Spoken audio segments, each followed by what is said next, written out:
Coming soon to a theater near you.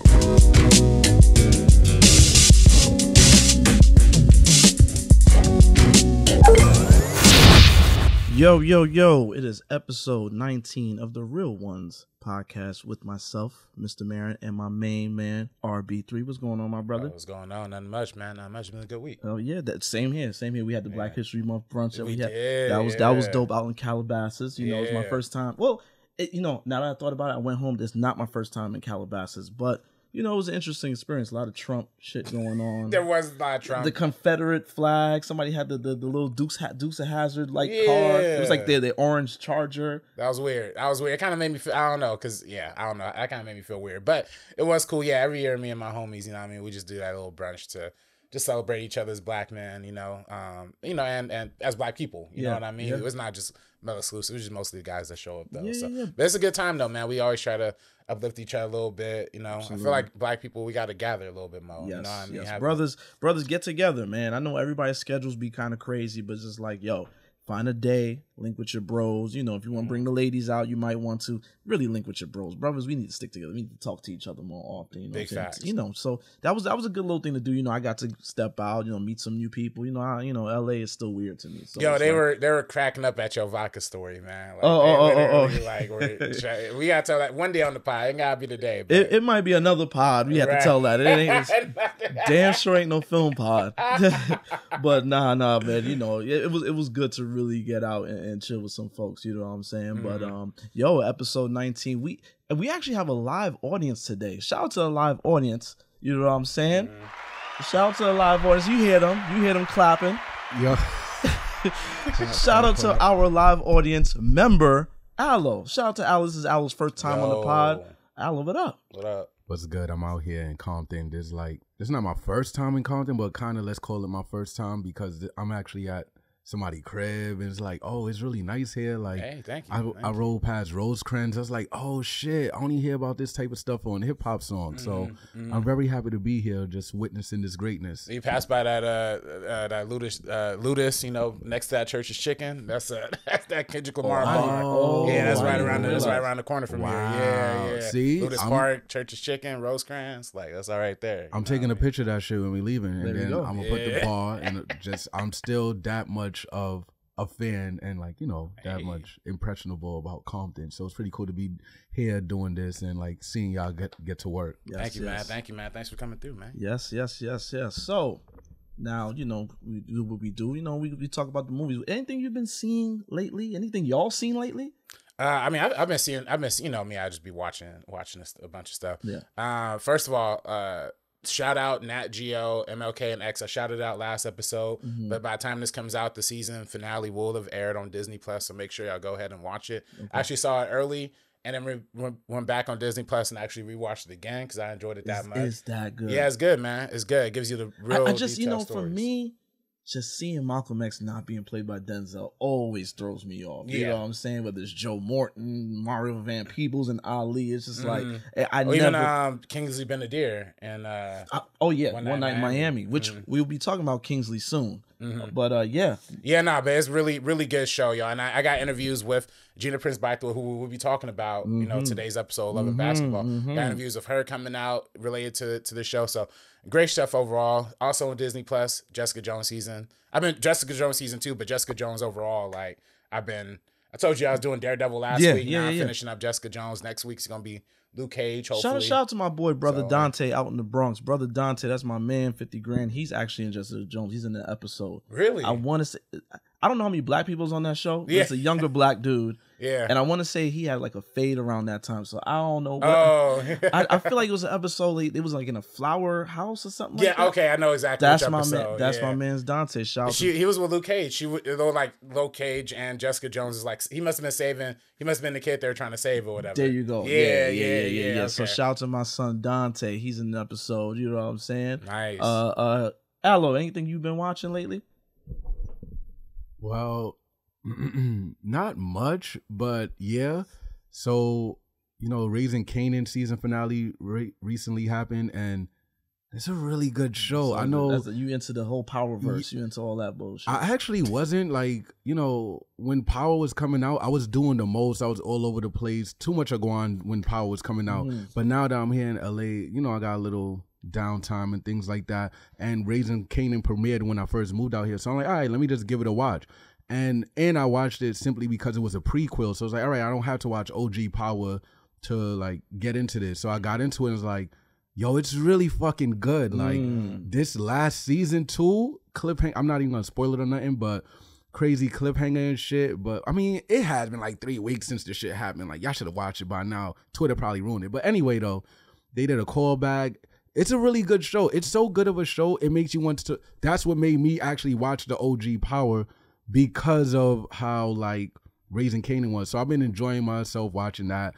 I just watched one episode of Curb. It's on like its 3rd episode now. Yeah, Curb this season I found I didn't laugh as much the last 2 episodes I caught up with. Like Curb it's funny, but it's just like because the thing is with Curb, everything is a slow burn. It's like there's something that happens. It's like it's building to a big something later on down the line. Yes. So it's like I'm on pins and needles waiting for it because there's something that happened in this episode with a jacket. Then I'm like, where are they going with this shit? It's funny too because I only seen 1.5 episode. Okay. I was meaning to finish the 2nd episode and like just finish it out. But what I realized with this season of Curb basically was like, you know, like every episode is a circle that just comes back around.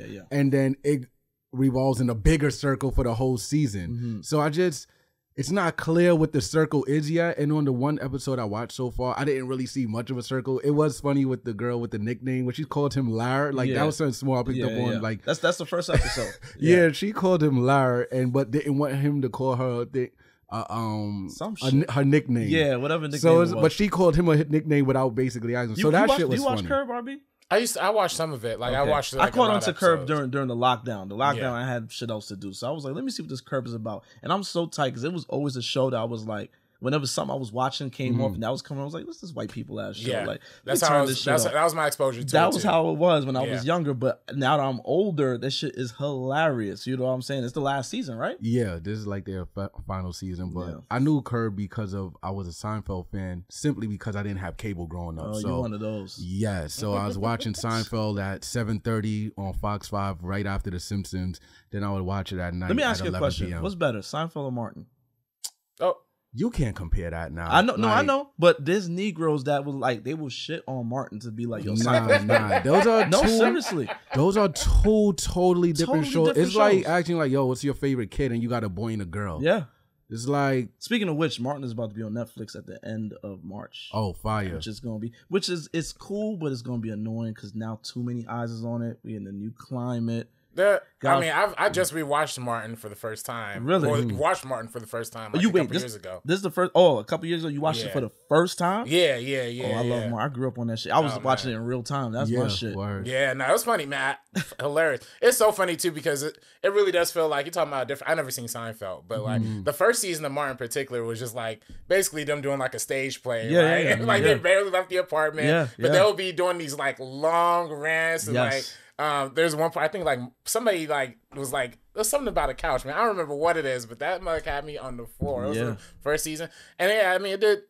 What sucks about these sitcoms, and it's just not Martin, but in general, it's like contract disputes, man. When like a cast member leaves because it's like contracts. See, Gina fucked it up with the with the allegations. Gina fucked it up, and the allegations is like, do we know if it's true? I mean, yeah. You know what I'm saying? Them allegations, it's weird because it's like now when people try to run it back, they shit just like, oh, we got over it. It's like, nah, sexual harassment, like you don't just get over that. And I remember the talk at the time was that contract dispute. And it's like she wanted to get out her contract. You know, I remember that was a talk at the time. You know what I'm saying? What Q-Tip said on Find a Way? Messing me up my whole head, teasing me just like Tisha did Martin. Like, you know what I'm saying? Like that was a conversation at the time. I thought that was from that reference was from House Party. Cause you remember in but Martin and Tisha weren't anything in House Party. No, but you remember he was trying to get with her in House Party, and she was like, not really. It was just he was just talking to her by the steps. Listen, Q-Tip, if you listening, What did you mean by that? I know. Listen, I remember at the time, my mom used to have a Sister magazine. I used to be in the barbershops with George, who was a guest on the show. Shameless plug. George, yeah. You know, I remember that was the conversation at the time. It was like, yo, well, you know, problematic 90s shit. How is it sexual harassment if it's like... Yeah. Oh, man. Y'all gotta chill. Y'all gotta, the 90s for sure. Y'all gotta chill. You know what I'm saying? Yeah. What you mean? You let him... Like, yo. All right, bro. All right. The show's called Martin. What are you talking about? Yeah, word. You know? Chill. That was the conversation at the time. But yeah, no, Martin's about to be on Netflix. And, you know, a whole new generation. It's just so dope to see that show has been done for almost 30 years. And it's like... People still love it. Still relevant. Yeah. Still relevant. I mean, it's so... And it's so funny that people now compare it to, like, Fresh Prince versus Martin. Whatever. Those two feel like completely different shows to me. Like, don't let me have that conversation. No. Y'all give Fresh Prince a little too... Will Smith even said himself and I was so glad he said that shit on the Bad Boys, when it was touring the Bad Boys press tour. He was like, after a while, I was trying to be like you, talking about Martin. Because they got to a point, Fresh Prince, it was like, all right, Will, the physical, you're doing too, like, you have you're naturally funny. You have natural charm. Tone it down. Yeah. Carlton, okay, I get it. Yeah, Carlton, that's his thing. You don't need to be, yeah, later in the show, it was getting like, what are you doing? Like, you know what I'm saying? Yeah. But before we move on, it's funny that even that came up and you would have Martin, because me and my sister would fight over the TV, because you know we had one TV and we had no cable. So I believe Martin came on the same time as The Simpsons back in the day, like 7 p.m. time slot. You know, that time slot right before primetime TV, which is 8. So me and my sister used to fight over the TV for me to watch The Simpsons, and because I just wanted to get something animated in my life. Like, a nigga don't got no Cartoon Network. This is the closest thing I have. Let me watch The Simpsons. Anyway, though. Some real shit, too. That's The Simpsons. Yeah, no. Word. So, I mean, at the time, I'm just going like, oh, it's animated and it's fun and bright and all this other shit. So it's just funny that y'all even bring it up, because that was the time slot. I think Martin came on Channel 9, and then Fresh Prince, the reruns came on at 7:30 on Channel 11. I could be wrong, but I don't think I am. But yeah, it was just so interesting that all these shows came on, because they all came on around the same time. Now that I think back on it, it's like, wow, that shit was all competing with each other. Simpsons at 7, Seinfeld at 7:30, Martin at 7, Fresh Prince reruns at 7:30. 90s was the golden era of TV comedy. That's what they say. Hell yeah. So it's just so interesting that y'all, and it's like The Simpsons and Seinfeld, Martin and Fresh Prince, black and white type shit. But you know, like, that's why I say back to your initial question, like, yo, it's apples and oranges with Seinfeld and Martin. Yeah, because it's like, yo, it's two totally different shows. It's incomparable. Like, the funny shit, like, I could team say Martin. I ride for Martin. Martin is my favorite show of all time. Any show, any genre. I love Martin. I could say Martin is funnier, but it's a different type of. I was just about to say I'm black. Like, I understand it. Like, I still think about the 90s was all about physical comedy. Like, you know, Def Comedy Jam up. Negroes was hopping out their seats laughing and shit. Like, that's just what the 90s was. You know, whereas Seinfeld is more heady. You know, it's just a lot of sarcasm. It's just it's at the end of the day, Seinfeld is stupid. It's like stupid humor. So be like, all right, this shit is so stupid. Curb, like Larry put himself in situations like, bruh, what the fuck? Like, so Curb, that's how I got put on the Curb. That was the initial conversation. I got put on the Curb simply because I already was a fan of Seinfeld and knew about it, and Curb was just basically Seinfeld, like, without barriers, and like it's just like we could curse all that.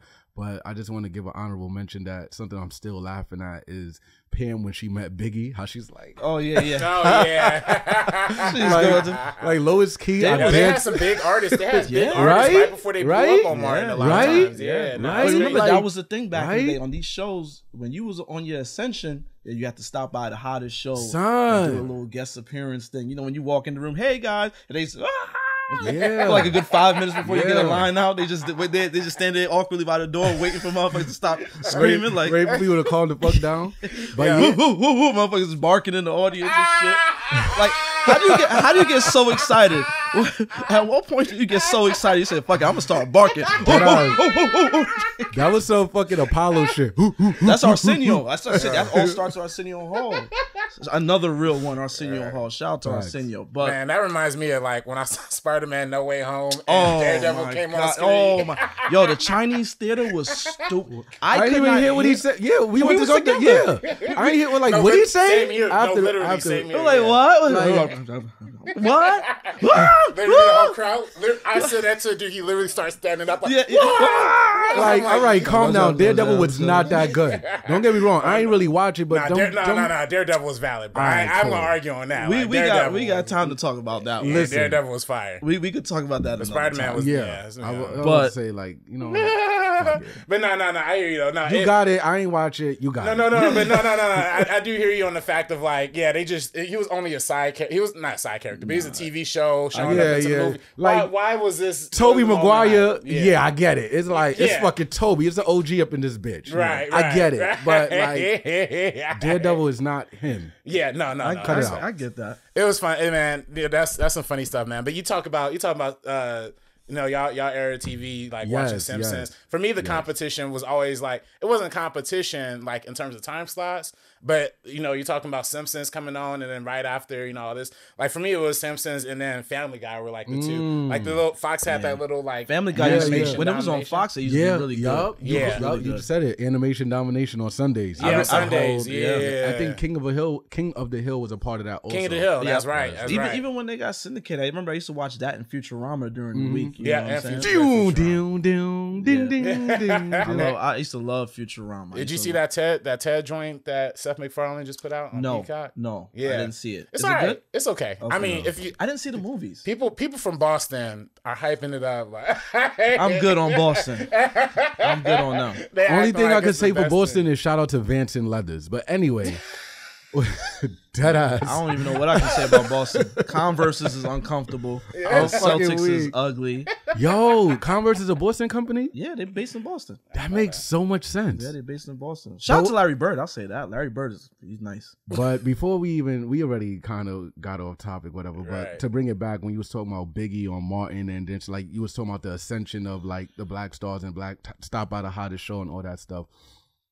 We was kind of talking about this off camera, like in the car. We was like, yo, like I miss when everything was kind of synced together culturally. Like Biggie is like Biggie, you know what I'm saying? Like we don't even gotta say nothing about Biggie, and he's on Martin. It's just like I just missed that a little bit, but it was organic. Everything made sense. You know exactly. Like why like a clout chase? Like exactly. Like why wouldn't Biggie be on Martin? Yeah, type shit. I mean, I'm pretty sure it was numbers behind it, all this other shit, but I don't think it was that deep. Of course, it was just so natural. It was fun. Like I just miss when things were like that, and like Yeah. So I mean, we talked about Martin being on Netflix. I caught wind of something Netflix is doing right now. And Netflix. If you had Netflix for a while, they was trying to stop motherfuckers from sharing passwords and so on and so forth. Well, I just found out that Netflix is now starting to paywall shit. Certain content you cannot get access to unless you get a certain tier of subscription. So I guess they're trying to bring ads onto Netflix. Well, they're doing the ad tier. I know they're doing the ad tier. There you go. Somebody went to go watch Thanksgiving, Eli Roth's Thanksgiving, and because they got whatever subscription they got, they can't watch the movie because it's under a tiered situation. What the fuck? What, like, if all of this, bring back cable for all of this. Like, seriously. Stop spending $300 million on a movie that's only going to live on streaming. Like, y'all kind of ODing now. Yeah, well, that's the thing that, Netflix has been relatively better at that whole conversation in terms of, like, not deleting movies and, like, they were kind of later to the ad wall stuff. But honestly, the people, Netflix, all these streaming services, they make more off of people in the ad tier than they do off of people paying the monthly fee. Because if you're paying like $9.99 a month, you're making less for that company than if you're making like, if you're watching like 14, 15, 16 ads, they're getting paid off of that type. So they trying to make that level of exclusivity. It's funny to talk about cable though. Like all these streaming companies are starting to bundle up now. Like it's like I don't know if you got Verizon, but if you got Verizon, you can get Disney Plus and HBO Max as a bundle. Apple TV and Paramount are about to bundle up. Like all these, I think all the sports are starting to bundle up. They have like a Sports Max. It was like, I'm looking forward to that. That's gonna be nice. Because it's a struggle for me personally. I'm from New York. I'm out here in LA. You know, when the Jets come on, I can't see them. Sometimes they got a bum ass Bengals and Rams game going on or some bullshit like that. Stuff like that I appreciate because it's like, I'm gonna have everything together. I'm gonna get a chance to see my team. You know what I'm saying? Yeah. But it's basically cable. It's basically like new age cable. Yeah. And honestly, if the cable companies were smart, they should just stop doing cable and just start bundling all the streaming services together, make it one monthly thing. Because I'll pay for that. Like, I'll pay for one cable service that gives me everything. But facts. Like, I still have cable, so that's why it's funny that y'all even saying that because I still have cable because, I have cable because I have back in New York. I still pay my phone bill and stuff, and I have the triple play advantage. Like, you know, it's a service with Optimum. Like, If y'all on the East Coast, y'all know what the fuck going on. Anyway, though, so digital cable. Remember that commercial? The savings are for real. Digital cable. Watch a lot of channels whenever you're able. HD is free. Let me put it on the table for $29.95. You get to sign the label. 877-393-4448. Yeah.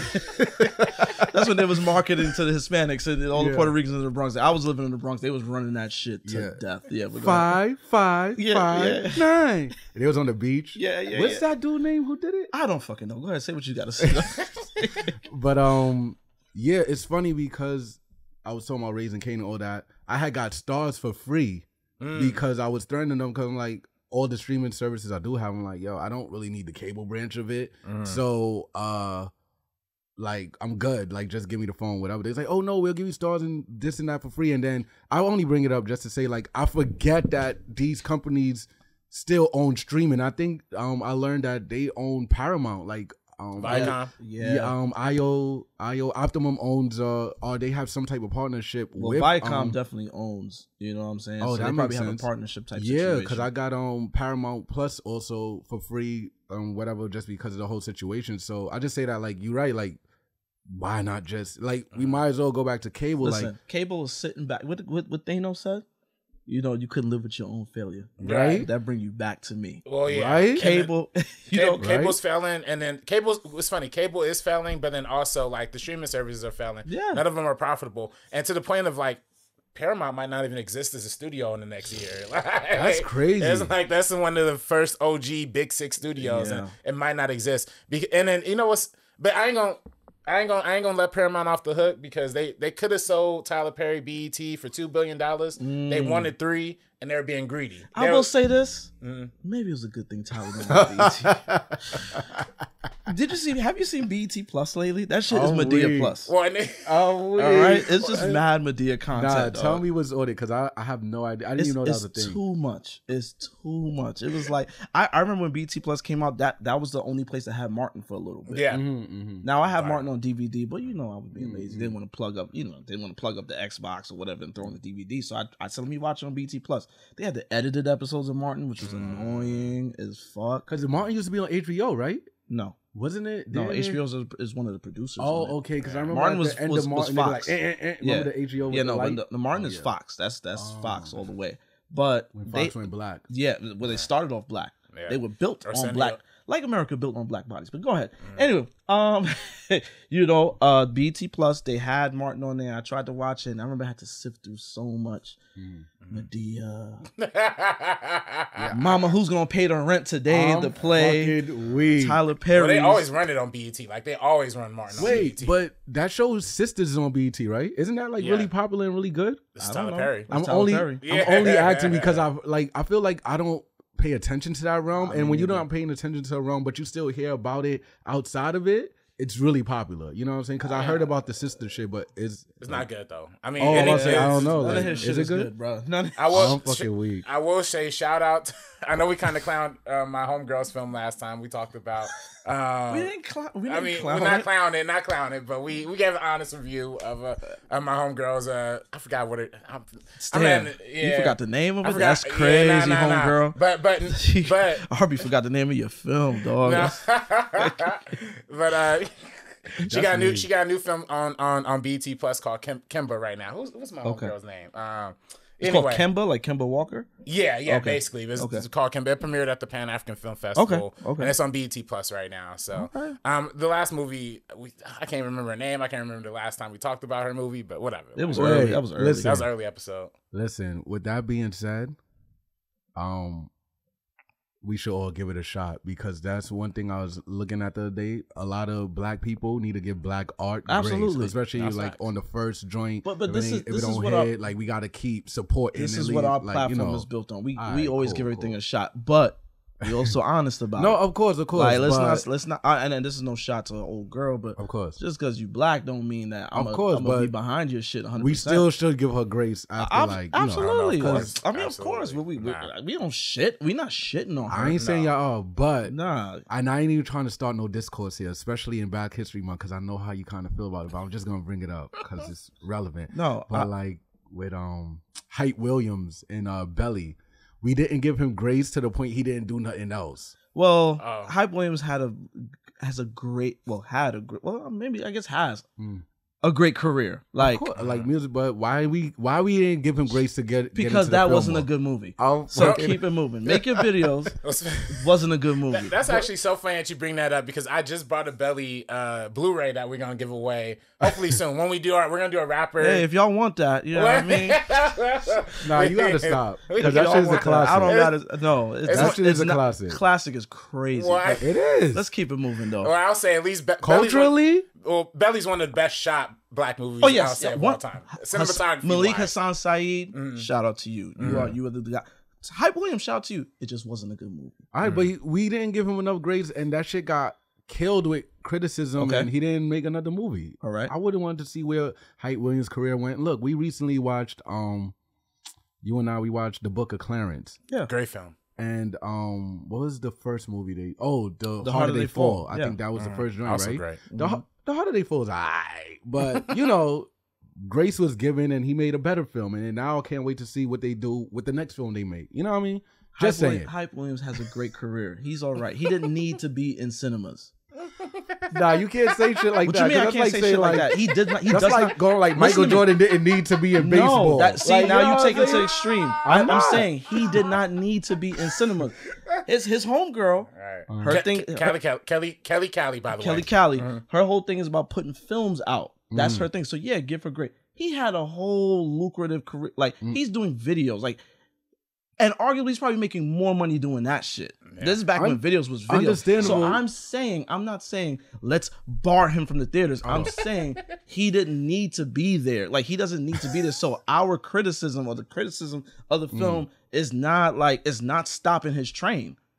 That's all I'm saying. Oh, like as far as anything else he does. Oh no, I'm not. That's not what I'm saying. That's what I'm saying. But you're telling me I'm saying he got to be away from. No, I'm not. I'm not trying to shit. You talking about giving grace? You said it was a bad movie. I'm like, yo, why he could have made another one. All right, cool, but he didn't. But he had a whole other because of the criticism. That's bullshit. Hey, Cal Maddock is still making movies. I'm sure Hype Williams. Yeah, you know what I'm saying. Look, and we're gonna talk about now. We're gonna talk about a filmmaker at some point in this episode that only had one movie, Love Jones. Yes, and that's very sad. That's sad. You know what I'm saying? But you know, let's we're gonna get there. We're gonna get there.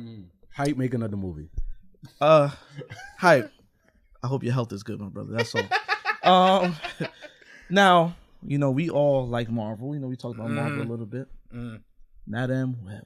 Right. I meant to bring that up during the Jessica Jones conversation, because here's what I'll say. Like, I know you're gonna. No, hold on. Before we go in, Madame Web. If y'all don't know, Sony got this rights to Spider-Man. They're creating a whole Spider-Man universe, and we're gonna get into why they're doing that. But they're creating a whole Spider-Man universe, and they have a story about Madame Web, who's basically like the Doctor Strange of like the Spider-Man universe in a sense. Yes, she's like a clairvoyant that can see. You know, she's connected to all the different Spider-Men or Spider people, and she kind of she was in the cartoon, she's in the comics. She didn't need a movie, but they gave her a movie. How do you feel about that, RB? Well, for one, I actually understand giving Madame Web a movie as like an origin story and something to develop as, because she's not only just like Doctor Strange, she's kind of like she's almost like a good version of Kang per se, like in the Spider-Man universe. Like she's literally she's the one who put the spider in the place to bite, you know, Peter to begin with, later on Miles, things like that. Like she orchestrated the whole Spider-Man story. And I think this movie was set up to be a really good idea in the fact that I think the original plot was, you know, Madam Web is trying to stop the murder of like May Parker and before she gives birth to eventually Peter Parker and just having to save time travel and save those events. I think that's a really good idea on paper. I think the director on paper is a really great director, S.J. Clarkson. She directed a couple episodes of Succession. She also directed the first 2 episodes of Jessica Jones, which I brought up earlier. Great show, great director. So I say this, you know, not clowning the filmmaker. I think people need to stop clowning the filmmaker. Right. We need to acknowledge what Sony's doing. Sony's putting out nothing but doggy doo-doo. Yeah. They've been doing nothing but doggy doo-doo for years. This is greed. So, yeah. This is greed at its finest. Like, okay, look. You know, Marvel was in a bind in the 90s, sold off all their popular properties to kind of stay afloat. And this is why you got Blade and New Line Cinema. You had the Hulk with Universal. Iron Man was I think held up at Paramount for a bit, and I think Tom Cruise at one point was supposed to be Iron Man, and you know. So when they eventually, I think they did partner with Paramount for Iron Man, the first to one, distribute it, and then when you know Marvel got their footing, they got everything back slowly but surely. You know, come let me save you from over here, let me get you from here, and then whatever they already had. Let's be real, Marvel really built the MCU on C-list characters. Oh yeah, because they gave away all the A-list shit or whatever they thought wasn't really redeemable. Blade and didn't know that shit was gonna pop. You know what I'm saying? And let's be real, Blade is what popped. Blade is the first MCU movie, not MCU, but MCU, that's the first Marvel superhero movie. Like the first successful one. Because look, with real. Blade gave way to X-Men. I know everybody like to give to X-Men. I know X-Men was the bigger, the bigger blockbusters, but Blade put things on track. You know what I'm saying? So now Spider-Man is over with Columbia, Sony. And they had the franchise with Toby, Sam Raimi, the trilogy. Then they followed it up with the reboot. Now the MCU had already started up, but it was stuck over there. So now they did. I think they licensed out Spider-Man or something like that right now. Yeah, they licensed. So like they could use Spider-Man, but they can't get everybody. Just am I right? Like they can't use everybody. I mean, yeah. To my understanding, it's like I mean, to my understanding, they have the rights to use as much as they want, but I think they're kind of keeping it separate. Right. Yeah, because Sony still wants to make their own like universe, and they have to keep making a certain amount of movies every year to keep the rights, the exclusivity rights. Yes. Because when they're doing it with Marvel, it's not the same thing. Yeah, and it's just like Spider-Man, as y'all know, Spider-Man is like hotcakes. Spider-Man is like crack in the streets. Oh, like, you know, like just like how Batman's keeping shit afloat for WB, lowest key Spider-Man's would keeping Marvel together. Marvel is Sony. Sony rather. You know what I'm saying? But listen, if they lose, if Marvel lose Spider-Man, we got some shit to talk about. You know what I'm saying? Everybody is Spider-Man. Like, from a black kid, a white kid, an Indian kid. It don't even matter. Everybody is Spider-Man. He resonates. And that's what they established with the Spider-Verse, the Into the Spider-Verse films, which are incredible. Sony Animation's on their shit with that. Right. They fumbled on the head with that one. Yeah, you know, like, they on their shit with that because Spider-Man is literally everybody now. Like, we've seen all the different Spider-Man. Spider-Man is everybody now. However, being that they got this, they just like, yo, we ain't gonna let Marvel have this. We gonna do our own shit. Like, let's keep cranking out shit. They do Venom, which is another huge character, very popular, but with no Spider-Man in it. You know, and the movies are mid. Like they're just mid. The first one, it was just like, all right, maybe they getting started. Let's see what. Then by the second one, that shit falls off a cliff. I actually thought the second one was in the so bad is good territory for me. No, I get that. I totally can see that because it's chaotic. It's just a lot going on, and it's like, you could enjoy it in all of its mess. This thing's only 90 minutes too. So. Yeah, it's short as hell. Isn't Carnage in that one? Yeah. Who's Carnage? Woody Harrelson. Yeah. That's a good casting for Woody Harrelson being Carnage. Too bad the movie is just terrible. I mean, I'm not gonna speak on it. I didn't see it. I didn't see one. Well, we didn't see Madam Web. We're gonna talk about this shit. We know. Listen, this is a rare moment in Real One's history. We gonna talk about some shit we never seen, and trust me, from what I've gathered, we don't need to see this shit. I don't need to see this shit. I don't want to, just because of what it stands for. I don't want to see this shit. What it stands for? It's just greed. It's just y'all just being greedy and petty at this point. Like, why are you pumping out this stuff? And the thing is, there's no care or love for it. There's none.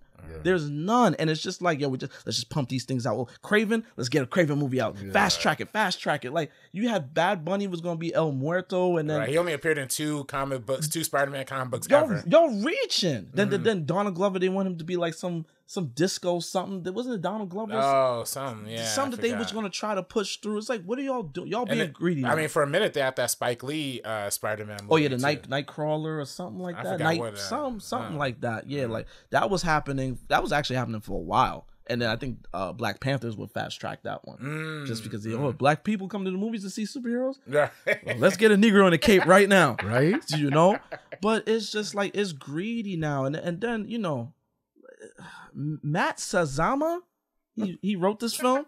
Let me read his credits. The Last Witch Hunter, Gods of Egypt. Where the white people were Egyptian gods. Yes. That was him? And the Negroes and the brown people was servants and shit in the background, apparently. Oh my God, Jesus. Dracula Rising. That was the first film of the failed Dark Universe. Which that had so much potential. They fumbled. They had the whole photo shoot. They fumbled that. So, great casting, and they fumbled that so hard. The Power Rangers film. The new one? Not the 95 joint. No, the recent one. The recent one. When they were like, I got to clap your hands, and they start clapping and stuff, and they have the Krispy like Kreme dragons donuts. and shit like that. It's dark looking with the costumes. Yeah, no. Wait. And then before he did this film. Wait, they didn't have rights to that on costumes? I don't know. All right. And before he did this film, before he did Madame Web, he did Morbius. Oh, no. Starring the only R&B singer with CTE, Tyrese. I'm fucking weak. A terrible film. And apparently Madame Web did so bad in the box office, it beat the record that Morbius had. What? Yeah. Doing bad? Oh, for the Sony, the lowest opening? Yeah. Yeah, because Morbius, I think, opened to 39 million, and I think this one opened to 25, 22. Something like that, yeah. Big money to us, but in this grand scheme of things, that is not. Well, I was about to say, what was the budget? 80 million, if I'm not mistaken. Yeah, they're not recouping that. 80 million production, 70 million. Put it this way: ads. if you want to tell somebody a secret and you need to go to a private location, go to a screening of Madame Web, because there will be nobody in that motherfucking theater. You can go to that show on Friday at 8 p.m. Nobody. I got some crazy shit I got to tell you. We got the Madame Web show. 8 p.m. 8 p.m. Nobody's gonna be in that motherfucker. So it's just, I don't like what it stands for. I'm tired of it now. It's just like, yo, y'all are cheapening the brand lowest key. Yeah. You know, y'all cheapening the Marvel gotta step in and be like, y'all can't do this no more. You know what's crazy? I didn't really go into it, but I was on Twitter, I was scrolling and shit like that, and I seen that Disney is gonna distribute Sony the physical media. Shout out to them. That's a great idea. Shout out to them, and I'm waiting for Dead Presidents on Blu-ray or 4K. Hello. And it was Dead Presidents Day the other day. Shout out to that. But anyway though, when I seen that, it was like, cool, that is a good idea, but it's like, just give them Spider-Man, like seriously, like just, I don't know, like it's like a motherfucker with his arm hanging off, but like just let it go. It's like no, I can't. Right? Let it go. Like, it's going to fall off. Like y'all getting money already. Like y'all, this shit is losing. Well, then again, Spider-Man merchandise sells a lot. Yeah, but the merch is not necessarily Sony. And Disney gets the merch. Yeah. Oh, I didn't even know that. Yeah. So it's like, it's only the film. It's only the film. So the thing about Sony now is, it's like y'all can't work out a deal where y'all forever gonna eat off of it and just give them. They want to be greedy. They almost scrapped Spider-Man No Way Home. Like, you remember when Tom Holland announced, like, we're not gonna do any more Spider-Man? And I went and bought started crying. I went and bought up all the Spider-Man toys. I'm tight. I'm just kind of sitting on, but I collect toys or whatever. but I was like, yo, it's gonna be no more of these shits because they, like, you know. So it was literally because Sony was like, we want 100% back. Like, it's just like Speaking of which, with the toys and stuff, they re-released the original Spider-Man from No Way Home. Okay. And the Infinity Saga new box set, whatever. Anyway, though, but yeah, it's just like, I seen that deal. I'm like, yo, y'all really just can't let it go. I mean, you know how it go with the corporate greed and all. Like, these are corporations that they don't give a fuck. But in the same breath, like, damn, like, y'all see these, like, you said 80 mil, and it bought opening weekend was what, 22? 20 something. It was in the 20s range. Yeah, it's $80 million production budget, $70 million advertising and marketing. So it's like 150 overall. Exactly. Yeah, just double that. So, yo, like, they ain't making y'all no don't bread. see shit like that. Like, the power in the people. This is why, like, whenever Warner Brothers, Aquaman made 500 mil, you would think, oh, that's a success. And it's like, nah, like, I still lost money on that. Double that budget. And plus, they still have to take half of the mony from the theater rentals and stuff like that too. It's very, and the home video market is kind of where the bread and butter is at now. But it's funny because when you're talking about that deal with Sony and Disney, it's very interesting because that just shows you Disney is going full in on streaming, whereas Sony is going to go full in on physical media. Because Sony has the PS5, so they want people still buying physical media. They also have they don't have a streaming service. Sony doesn't have a streaming service, so it's like they don't want to. They're licensing out their shit. So I honestly think that's the better financial move than to actually start a streaming service, lose hundreds of millions, and then kind of pray for profitability. I think like doing it, their way is actually kind of cool. But yeah, I mean, physical media, all proud of that. Good for Sony on that. But stop making these Spider-Man moves. Please. And it just go back to like kind of just to piggyback off what you're saying. Just like if y'all know that.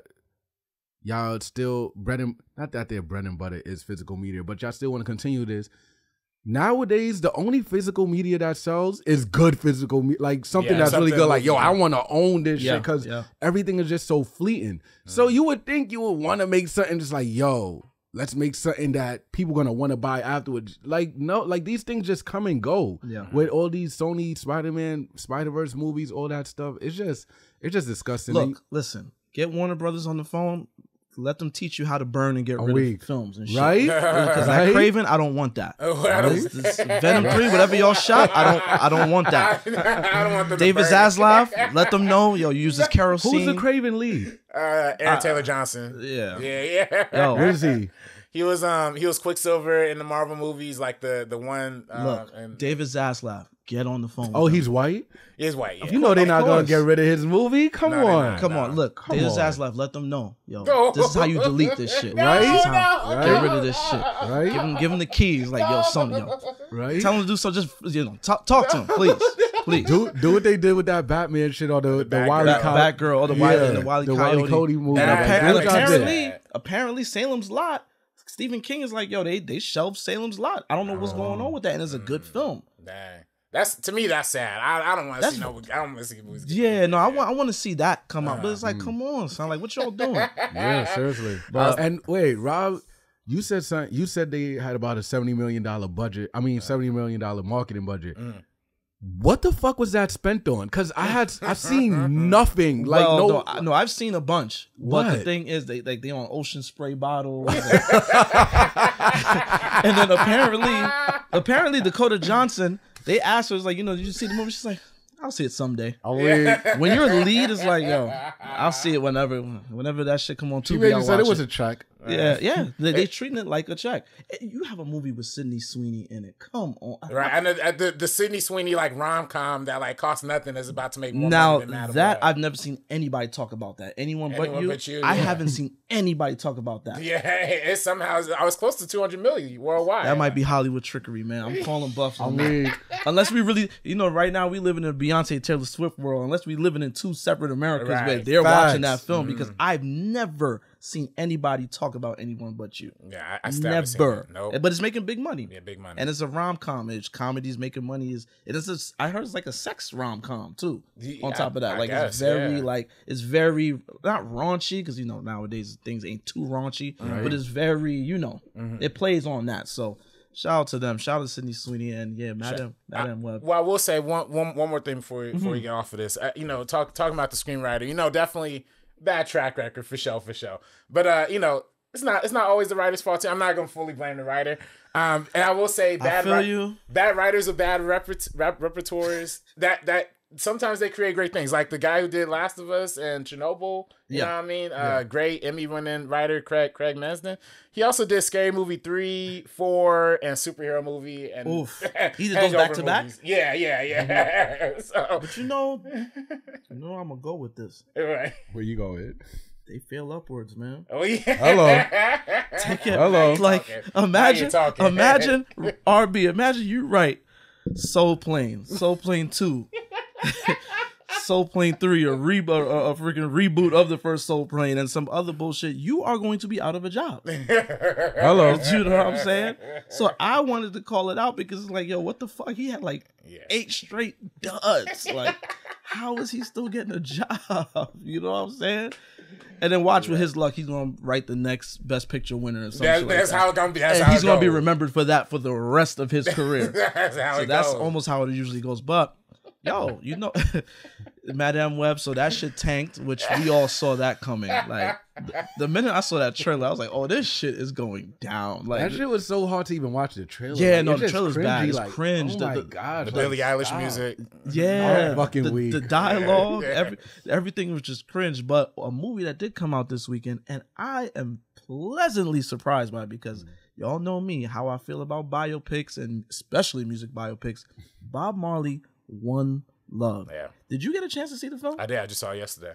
Haley, you didn't get to see it. No. Let me know what you thought about it. I enjoyed it. I thought I really liked it. I thought it moved fast. You know what I mean? It's a fast moving biopic. Only hour 47 like that.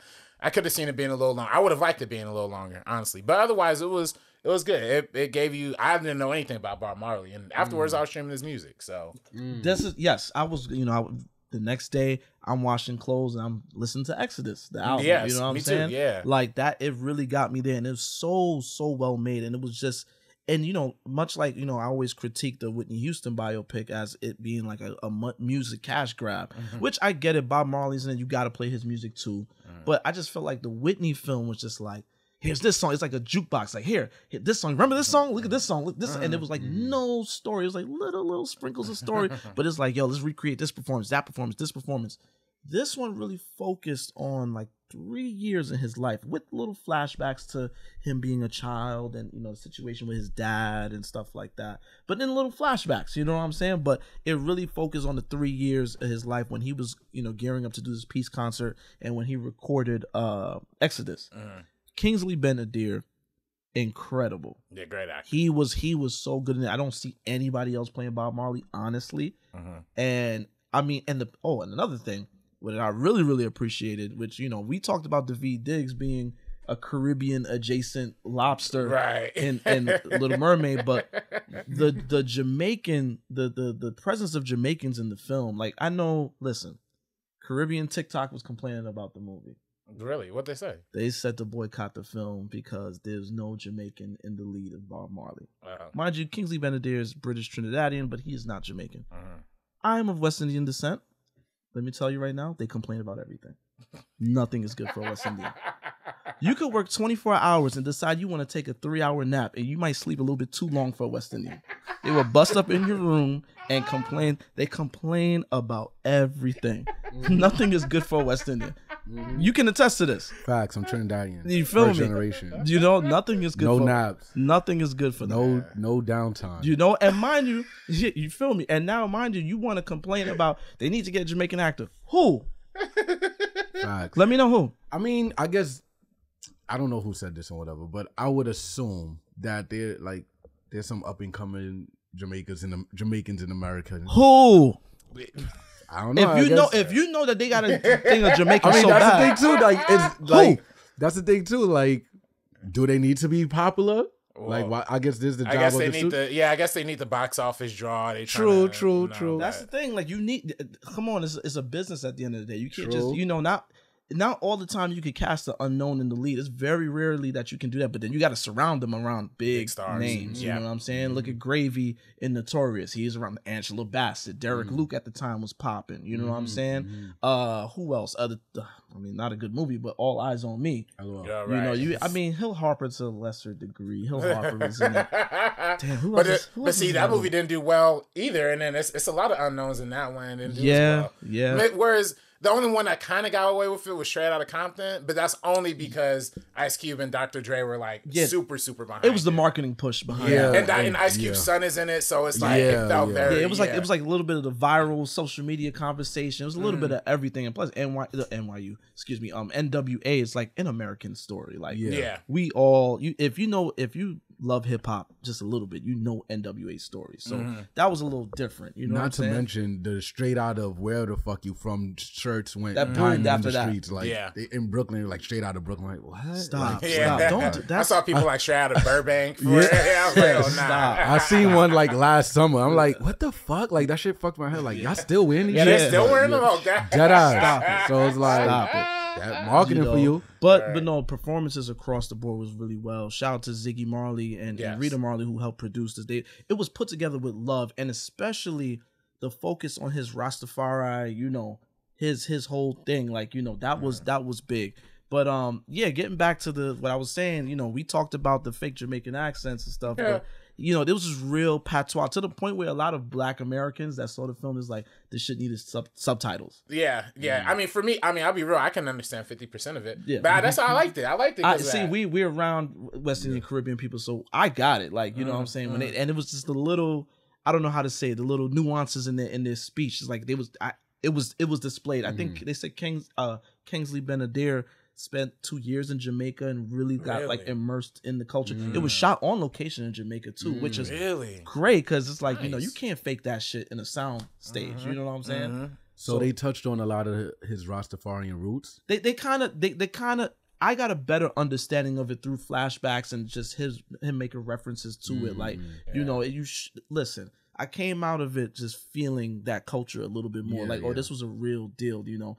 I be seeing people getting the little hats with the hats with the dreads attached to them. It's just like, yo, like, yeah, man. I remember it's like, yo, son, it's deeper than that. Not exactly, because that's what I was gonna say. And they will pull out a machete on your ass if you play with them. Don't play with them. I mean, the violence in the movie, especially like in the beginning of the movie, I was like, dang, like I didn't know Bob Marley was going through all this. Oh yeah. The assassination attempt, absolutely. That was different. It's crazy because like my father's a Rasta and has lots and all that stuff, and I just hate it when somebody like, you know, just, I don't know what culture did this, but as soon as you smoke weed or if you have lots, oh, you're Rasta, like, it's so much deeper. So I was just seeing if the movie touched on, like, the more deeper elements and you know, and that's the thing. A Rasta. A lot of people was like, oh, well, where's this person? It's like, look, it's focusing on a certain period. You're not going to see Damian Marley's mother in it and her, that side, that whole... She is in it briefly as a side chick, but she has no lines, but they make implications that that's his side joint. You could very much tell like they was trying to make it as clean as like and sanitized as possible. Which it's just nice, but but you know, you still have Jamaicans upset, like, you know, upset at Ziggy, upset at Rita, like, oh, y'all trying to tell y'all story. Well, like I mean, it's their family story. They should tell it. That's his wife. His wife. They had an interesting relationship where they were like best friends. Like she knew he had girlfriends and stuff, but they were married and they were like more like best friends. So she was like, "Look, I was more committed to the message and the fight." And you know, again, Rastafari culture and just they don't believe in Western ideology when it comes to things like marriages and so on and so forth. So it was just a lot of like people just like, "Oh, I want this, I want that." Look. Like you said, what, an hour, 40-something minutes? That's like a 100-minute movie. Yeah, basically. You're not going to get everything, dog. Look, Malcolm X is 3.5 hours. You didn't get everything. But they touch on the important parts to get you there, and hopefully you can go explore Bob Marley and listen to Exodus as we did. You know, you get to do that. You know what I'm saying? And it was, I just had my I had reservations about it going in just because I was like, yo, they're going to whitewash this. They're going to water it down. You know what I'm saying? You look in every hippie dorm room, there's a Bob Marley poster. You know, it's just kind of like Bob Marley is like a product now. And whereas this film kind of brought it back to the essence, was like, yo, this is a real man and so on and so forth. You know what I'm saying? Like, you know, so shout out to them. That was a really well made film, and you need to check it out when you get a chance. I dig it. I mean, the one I know for some people, at least like my mom's like, I told my mom this would be right up her alley, like as a movie, and she was like, her friends on Facebook were criticizing it, one because of the accents, but also two because they felt like it was a little messy structurally. You know what I mean? Like, and I won't say it's messy structurally. I do think it's nice. I think it's nice that it was a biopic that wasn't in chronological order. Yeah, like it kind of like. It wasn't chronological order for like the majority of it, but they did the flashbacks and they did subtle hints at like his childhood and stuff like that. I actually enjoyed that because it connected to the character and the story, like as it was unfolding. So I thought it was nice. I thought it was from a biopic perspective, it was better than Bohemian Rhapsody for sure. Better than you know, a lot of ones. The Whitney Houston one, you know what I mean? I still like, you know, I still really enjoy Rocket Man. I still enjoy Straight Outta Compton. Oh, I love Rocket Man. Was just because it was like surreal. It wasn't fire. It wasn't like your traditional biopic. It was very fantastical. Like, very true to Elton John, who he is as a person. So creative. That was perfect. Yeah. You know what I'm saying? And this felt very true to Bob Marley. Yes. Even though I don't know anything about Bob Marley, but just from watching it, it felt very true. Right. And this is what I'm saying. Like, yeah, there you go. You know, and even I don't want to. I don't know if it's a spoiler, but it's just like a lot of visual cues they make where he's like in the fire, you know, he's in the field with the fire, the man walking towards him who we believe to be his father and who it really is, and all of that stuff. It was just done so well, like so well. Again, I didn't understand that stuff, but I was like, maybe if I read up on Bob Marley, like, you know, I mean, if y'all don't know, I mean, like I said, it's not a spoiler because it's not like it's a plot point, but like his father was like I forget what his father did, and you know, his father left his life a long time ago. Was he a white man? Yeah, white man. Oh, okay. Always on the horse with the hat, but then later on in the film, we see that image that we kept seeing when the light gets to his face is actually Haile Selassie. Who is you know, he was what the lead he's an Ethiopian emperor, and Rastafarians believe that he's like the prophet, second coming of Jesus Christ. Like they don't believe in Jesus, but they believe that Haile Selassie is what the Westerners think Jesus is. So that's why I was like, it's a whole. So that's who he sees on the horse, and he's like, "Come home with me." Before the end of the film. Okay. Yeah. It ain't a real plot point, you know what I'm saying? But still, I was trying to, you know. But from what I understand, see, you didn't understand it. Yeah. Some of y'all might not understand. Of course, like that's why I was like, it'd be funny when people talk about Rasta this, Rasta that. They just associate it with weed smoking or Bob Marley. It's interesting. Or just Jamaica, just Rasta Jamaica. Like when you walk into a Jamaican restaurant and see a Bob Marley poster, run, because that means that place is not good. That is a fake Jamaican restaurant. Jamaican. Yeah, when you start seeing Bob Marley too much, it's like, yo, that ain't real. Like, see, but that's why you can't trust the food out here, because you got to see a Haile Selassie poster now you know it's real. You got to see a Haile Selassie or a very hard-faced, rude Jamaican woman, and that's how you know them oxtails is gonna hit. I'll raise you one better, a Tafari Makanan poster. That's a deep cut. That's a deep cut. That's Haile Selassie, but that's before he changed his name. He's a little boy. He has the locks to the back, all that. You see that motherfucker up in somebody's restaurant? Valid. You might have to wait an hour to get your food, but it's gonna be good. Wait that hour.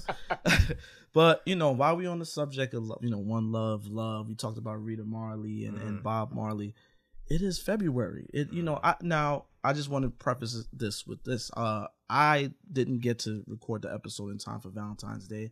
I had a death in my family, so I had to get out of town for a little bit. But it's still February, still Black History Month, and we still celebrating Black love. Shout out to everybody that celebrated Black love on Valentine's Day, and we just wanted to talk about it in cinema, Black love in cinema. You know, what are your thoughts on that, RB? I mean, I think that's something that we should, we haven't seen a lot. It's not something we've seen until very recently in film history, largely because of things like the Hays Code and all these like weird parameters that, you know, basically excluded Black people from even kissing on screen, let alone like even, you know, showing actual love and romance. And that's the thing too, is that, I mean, there was a good time, like, you know, even 70s and, you know, up into the 80s where like Black love was very transactional. It was just like, you know, pimps and hoes, like blaxploitation, and that, you know, that cuts into again the other image of how Black love had to mature and kind of maturate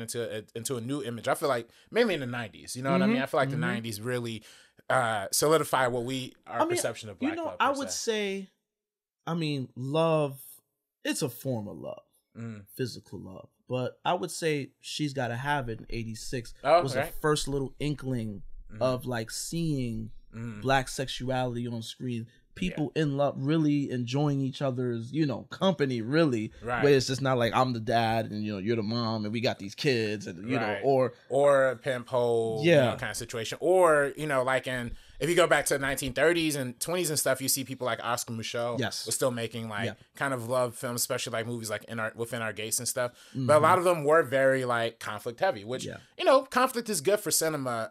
But particularly with Black people, we have such a polarizing history with our portrayals on screen. That's like anything negative, it just gets overly amplified and stuff like that. So of course, like the early Michaud films, like Within Our Gates, like all that stuff, very much dealt with like cheating and infidelity and, you know, sometimes frankly like incest. But that's just you know, early 1930s Hollywood, and Michaud just trying to do his own thing. But you know, I think what we see now is like what it's like kind of the standard bearer, especially like you said.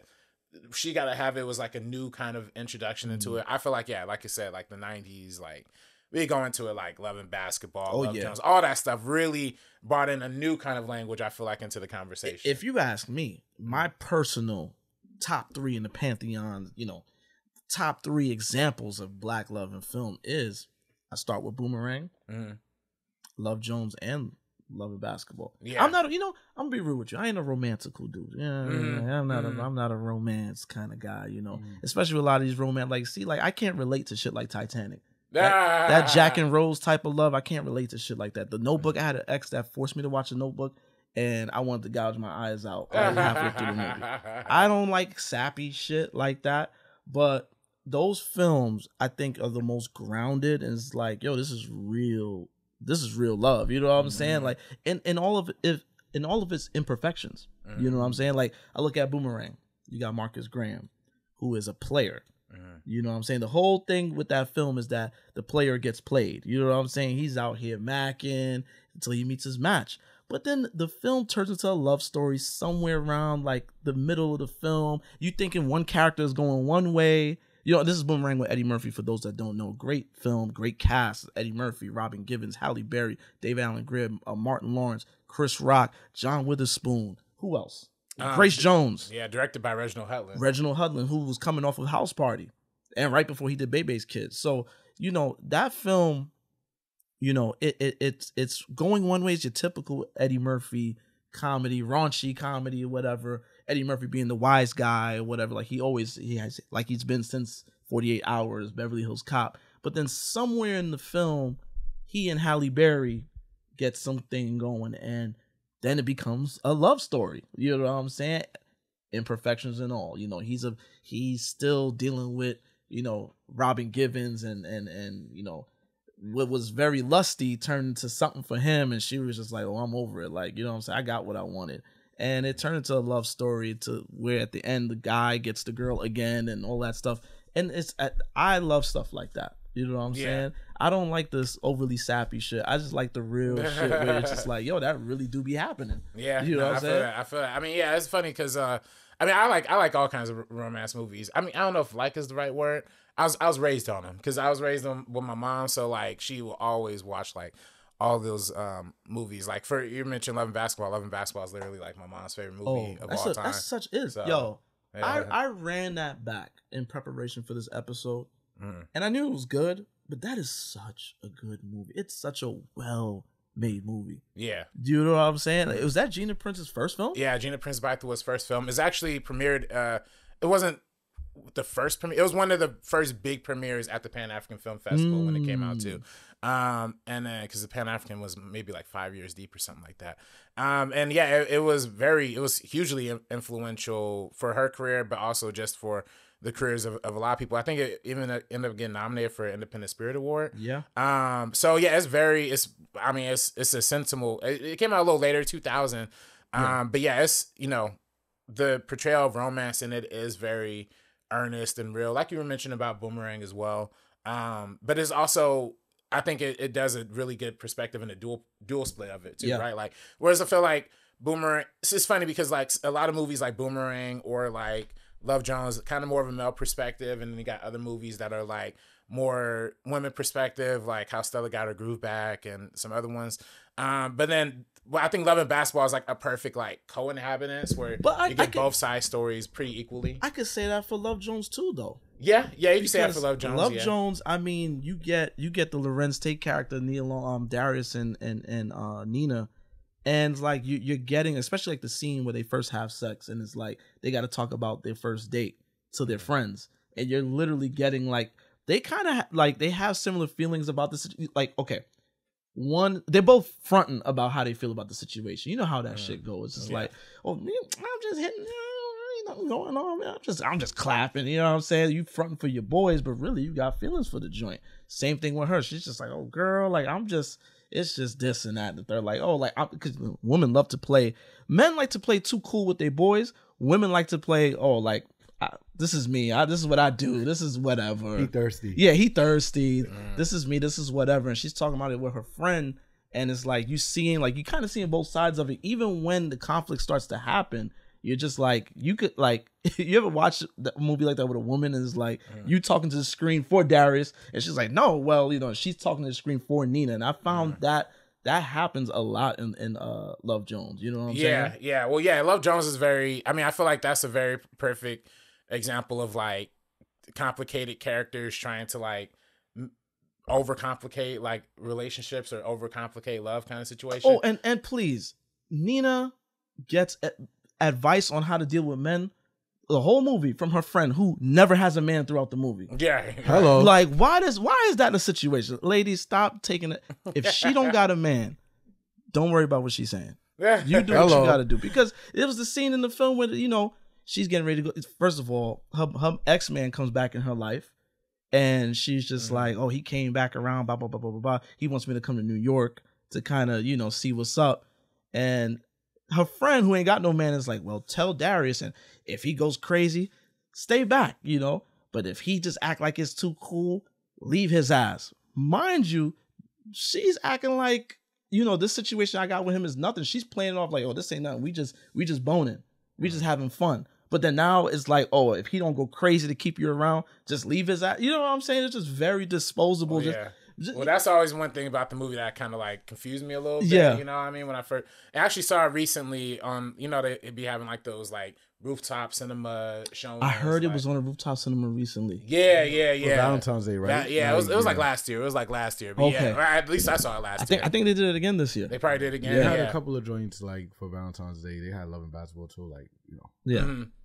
But I think with Love Jones, yeah, it's so funny too. It's the poetry part of it too. Like, you know, if you ever met a poet, like they be mad overthinkers. They be mad trying to be like deep and intellectual, but really they just like not, you know, like, or they just real simple kind of dudes, like in their heart of hearts. Yeah, I feel like that's what Lawrence Tate was really getting at. Absolutely, too. Like he just really wanted to be in a relationship. He just didn't know how to say it. Yeah, like, was just playing it mad cool, like, you know, using big words and shit. You know what I'm saying? But yeah, but you know, speaking on Love Jones, you mentioned the director of that, Theodore Witcher. Yeah, didn't have any movies after that. It's funny because I told you about I was in a mentorship program with Bill Duke, and for a while, and then they actually had Theodore come in and like guest speak for us. Okay. And yeah, I mean, it's just, you know, it's like the whole idea of like Hollywood just draining you out of, just you know, just rinsing you out and just thinking like, it's over, like, you know, even like gonna. And I think that's really heartbreaking because you could genuinely see from a movie like Love Jones, like there was care and compassion taken into it. Absolutely. But there wasn't really an anchoring for original screenplays, at least from, I guess, that guy or that perspective. I don't know what it was, but I think he also tried to write another movie, but then the studio tried to get all involved. See, this is the typical Hollywood story, man. And that'll really, like you said, drain somebody out. So they just put their hands up in the air and say, fuck it, I don't want to do this shit no more. I'm going to go make commercials. You know what I'm saying? I don't know. Yeah. I don't know, but you know, but he's not in Hollywood. He only did one movie. Good one. An incredible one. You know what I'm saying? The music, all the soundtracks for these movies is great, by the way. Boomerang, Love Jones, Love and Basketball, all great soundtracks. All these films was handled with care. What's up? With Love and Basketball, I love the scene when they're obviously playing basketball. It's like, you know, if we win, I forgot what the stakes were, but they start.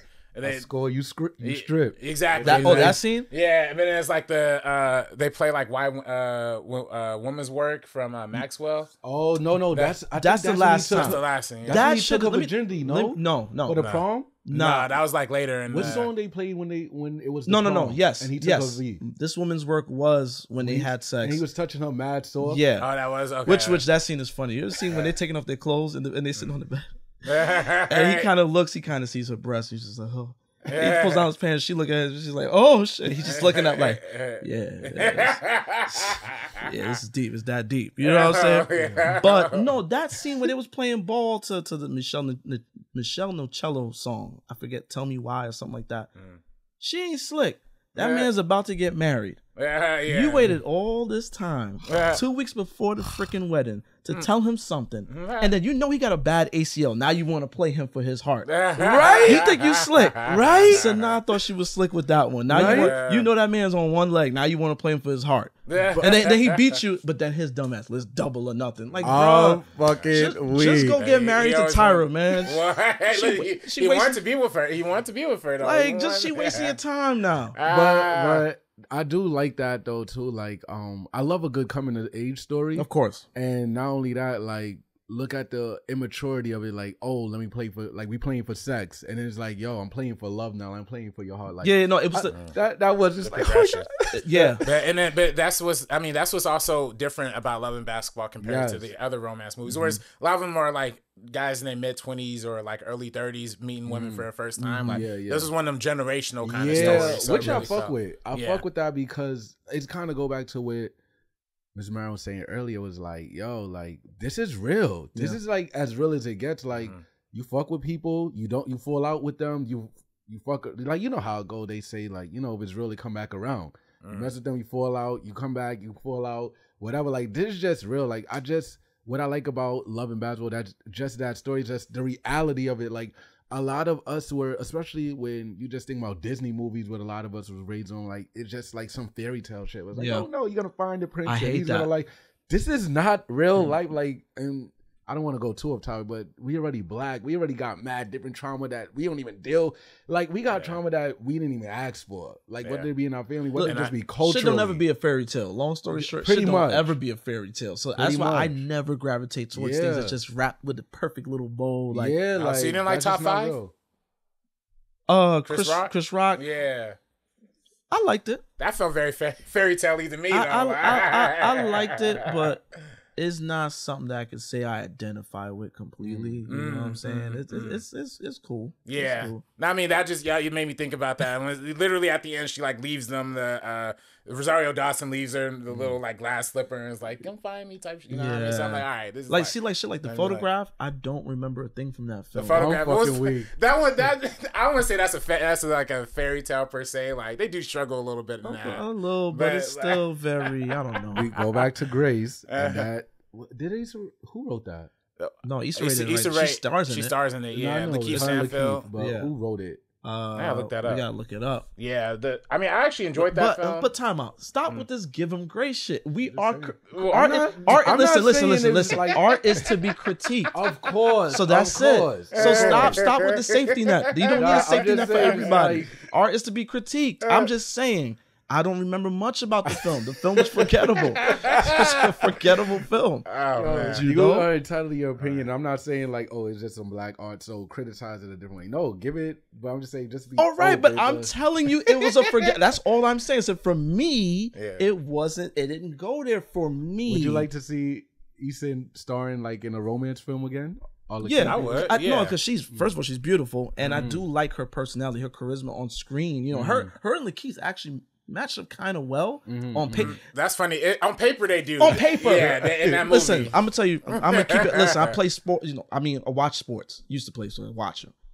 The Photograph is like the 1999 Houston Rockets. On paper, you got Hakeem Olajuwon, Charles Barkley, Scottie Pippen. Can you tell me anything they did in that one season? Facts. I mean, you know, I'm not saying it's a bad film. It's just it didn't give me anything. I didn't walk out the theater with anything. Yeah. You know, it's just like, I watched some black people kiss and some jazz, and it's cute.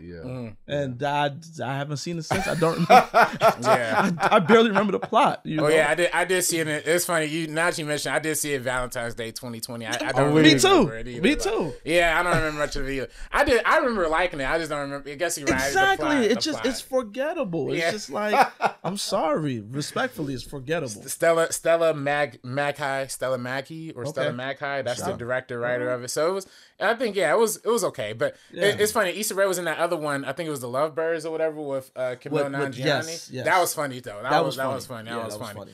But speaking of like this kind of like the newer era romance movies, right? Like there's A Photograph. There's There's Beyond the Lights, also from Gina Prince Bythewood. That was Nate Parker. Yeah, that was really talking about like celebrity and influence of celebrity and stuff like that. I was surprised by that one. I was surprised how good that one was. Yeah, that was great. Yeah, that was phenomenal. And then also shout out to Rye Lane.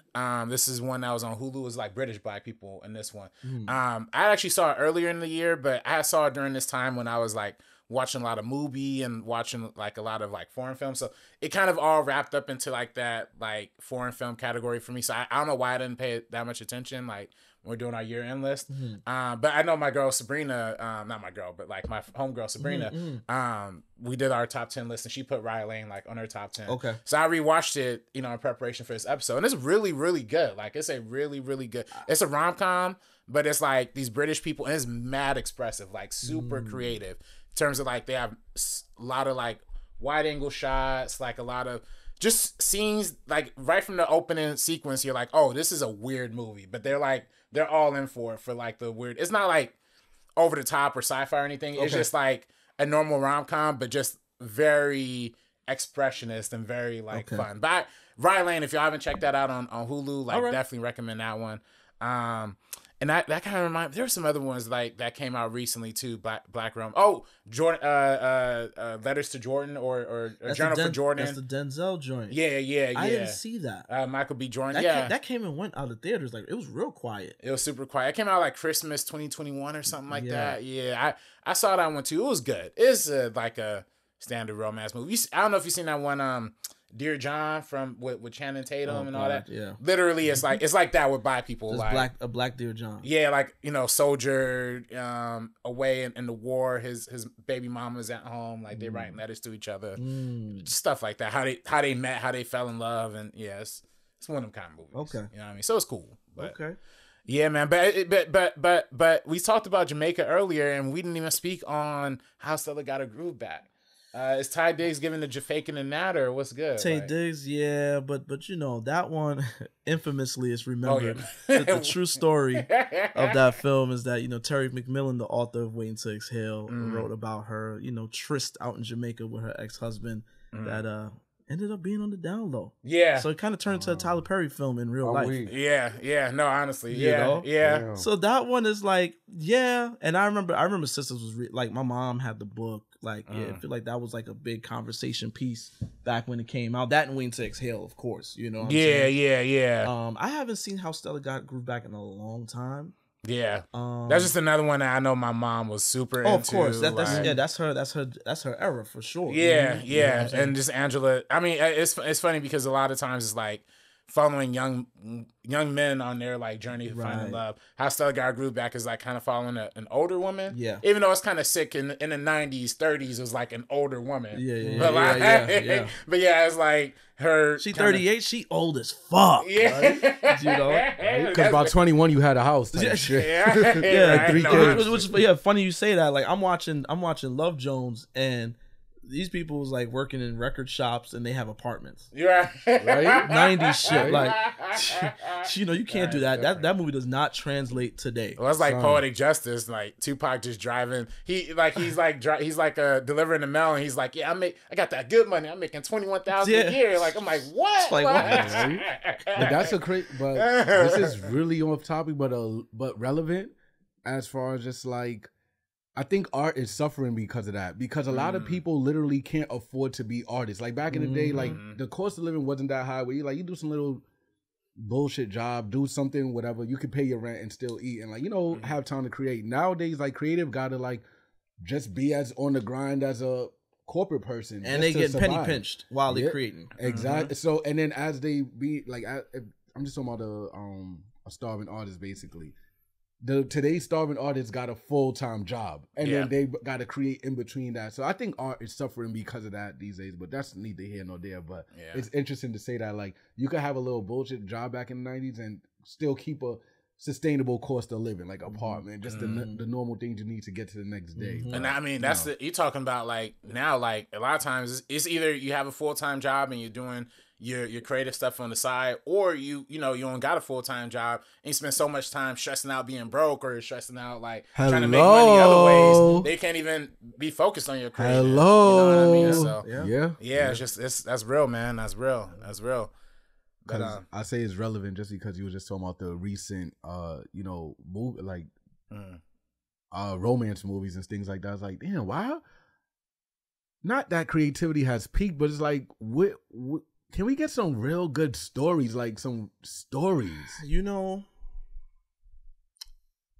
telling. I mean, this is relatable, I guess. The scene outside, you ain't gonna tell that shit in a movie. You can't tell. Love Jones looks like a fairy tale compared to what the fuck is going on outside right now. Yeah, streets is nasty. It's nasty outside. It's nasty outside. Yeah. It's the battle of the sexes. The women trying to one up the men, trying to be like, well, I'm on to games, so I'm playing too, and then the men they playing too, but now the men are sassier nowadays for some reason. I don't know what's going on. I don't know if it's too much Drake or what's going on. But like the men are extra sassy today, so they like popping their gums. They might as well start doing that shit. That's how they act in relation to the women. And just to piggyback off something you said earlier about Love Jones with her homegirl, like giving her advice, well, if he act like this, shorty, you don't got no men. But then today, when you do find a rarity of a married woman that's like, a millennial or something, or Gen Z married woman, and they're giving you advice, she a pick me. Now she's like, oh, she a pick me. Like, what the fuck? Yeah. If you do things the right way, you a pick me now. Like, if you got a man, you got a husband, and then she's giving you advice like, well, I got a husband because I didn't do she a pick me. But then your homegirl who can't never keep a man, she valid. Fact. She's like, real. I thought the goal. I mean, that's if your goal is to get married. Whatever. My whatever. thing is the streets nasty. Period. You go and you go shack up with Omar that work at Foot Locker. And you want him to move in with you. If you decide, let's go half and half, she a pick me. You trying to help him? What you want him to do everything? Is she a pick me? Yes, John. Like, yes, they want you to do everything. Yes, we have to. You're a man. My father did. Motherfucker, I'm not your father. You're a man. Do everything. Well, see, and that's what's also like kind of causing this disillusionment in the dating scene as well, because a lot of black people unfortunately don't have 2-parent households. Yeah, so we're not seeing romance. We're not seeing that. So these movies are a fairy tale compared to what's going on nowadays, and that's why you're not really getting stories like that. And when you do, you get watered down versions of Love Jones called The Photograph. I'm fucking weak. Sorry. What? Well, see, I think getting movies like The Photograph is definitely better than getting movies like Baby Boy, I think. Oof. We do not need a baby boy. That's a toxic love story. That's a black love, you know what I mean? No, like, right? With all respect to John Singleton, let's keep that out the conversation, please. That is not love. Do we put Poetic Justice in the conversation though, or? I think you can, because it's another rocky. Yes, he marketed. He called it a street romance. That's what they call it in the posters and stuff like that. I think you can, because it's very real. Rough around the edges type of love, but they came to it at the end. Like, they saw each other through. They told each other "fuck you" like about 80 times in one scene. Fuck you, bitch. Fuck you. But like, that happened. But I guess she cleaned his fingernails and stuff like that, and they came around to it by the end. Yeah, no, they did. I do appreciate it. Just like you said, that's kind of like, again, like you mentioned, like we in the 90s is only an era where you get like a mailman and some I forgot what Janet Jackson was doing. She was a hairdresser. Hairdresser. So it's like they not making that much money, but they're not really fighting about money. She had a house in the movie. Exactly. Nowadays, like, what he do? Nah, but you a mailman, you a bum. Like, come on, like, because that sister that was on that went viral. If he a bus driver, I can't date no bus driver. Like, bus drivers make like pretty no. Out here in LA, let me just say something real quick. They paying people like $18 American, $18 to $20 an hour to drive the bus out here in Los Angeles. Yeah, it's not the worst money. I was gonna say, like, bus driving is not like that's OD. Worst. Yeah, I mean, that's OD. Like the bus, like what? Like that's in LA. In New York, I think you get a salary like it's something different, a little bit more money, whatever. That was more money. Yeah, but it's New York. Like, I mean, shit is expensive here too. Whatever. But the thing is, I just want to be fair. Also, like, we could talk about, like, we are viewing outside from like an internet perspective, but I'm like, you guys are like solid with your partners and stuff like that. I'm still outside a little bit. So when I do be meeting women and things like that, it do be cool where it's just like, The internet shit be a lot. It's a lot of noise. You know what I'm saying? Because when I do meet people, I meet a lot of reasonable women. Like, it's not that deep. So let me just be fair and say that I don't want to go like it's straight washed out here. There are people that live off the internet though. No, I have, but in my day, and I meet people who like carbon copy of the internet. Like, what the fuck? Like, I thought this only existed on the internet. But so there's a little ups and downs. But I could honestly say there's more ups than downs when it comes to like dating. Like like. We going out. I don't even want to talk about. So let's wrap that up with a bow. Yeah, you can't make that movie today. Yeah, you can't make that today. But you're gonna have an Instagram love story today. I was just about to say that. Like, I still feel love exists in our time, though. Like, me and my girl, I DM her on Instagram. So I mean, look, same. Like, and this is not. Listen, I got 2 kids off of Twitter. Yeah, so, you know what I'm saying? That's what I'm getting at. Let's like, tell love. You could get love everywhere. Yeah, let's tell these stories like they do exist. So I'm just saying, like, where are the people writing these type of stories where it's just like, like there's still love thriving and existing in this time we in. Like, where the new classics at? That's all I'm saying. Yeah. But I mean, it's let's look at the climate of film too. Yeah. These small stories. Shit. Yeah, it's going straight to streaming. Steven Spielberg said this almost over a decade. Over a decade. 2011. Ago. He said the tentpole films was going to be running this shit. And we here. And this is exactly where we are now. Granted, there's a lot of eyes on the Netflixes and stuff like that, but then now look. Netflix with this ad tier shit, they're gonna be paywalling shit. They making it more difficult for you even to get to the work. You know what I'm saying? So can't even share a password no more neither. Yeah, it makes it weird. I will say though, like there are some people still doing it. Like I think, like I said, Gina Prince Bythewood still to this day. Her most recent her most recent film was, I think, the Woman King, so not really romantic. But like Malcolm, the MLK and X joint that they did, very much like I even asked her during the interview about how they prioritize love in the show, because it's almost basically like co-starring Coretta Scott King and Betty Shabazz. So they went very much out of their way to make the wives more prominent story. So Gina Prince Bythewood still doing that. I feel like Barry Jenkins is doing that. You know what I mean? Even with Moonlight is a romance movie. Let's put that in the conversation for sure. Because like I said, I think, did we go see Moonlight together? I believe we did in Pause, New York. by the way. Yeah, right? Or like, but we definitely. I saw it with another dude too. Okay, so we good. But like, hold on a second. But like, I applaud that film for the lengths it took to tell the story one to tell. I think I mentioned in an episode previously. Anytime there was homosexuality expressed in black art, it was usually comedy. Or if it was serious, it was a little niche. It was kind of pushed to the corner. Watermelon Woman is one example of like an indie, like just kind of off the grid. Spike did it, teased it, and Get on the Bus. You knew that they were gay, but he didn't go all the way with it, and maybe he was not the right hand to go all the way with it. You know what I'm saying? So but Moonlight definitely did go there, and that was a great example of black love. I was just about to say, like, when y'all was talking earlier, it had came up. I thought y'all was doing like classic 90s, but Moonlight is black love in more ways than one, because you even remember like the subplot with his moms.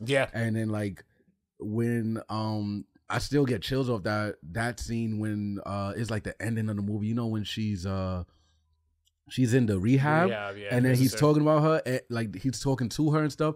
It wasn't too much dialogue in that scene, but it was just like it's nothing but love there, because they loved each other, and they're just like hard just because of both of their shortcomings, but her with the drug addiction, and then him with the homosexuality, like all these things that we already deal with in the black community that's already tough to deal with. There was no words, it was just love there, and that shit was like mad beautiful. And just even the story with him and the dude, like that's the reality. So that's why like that's another one that's like generational.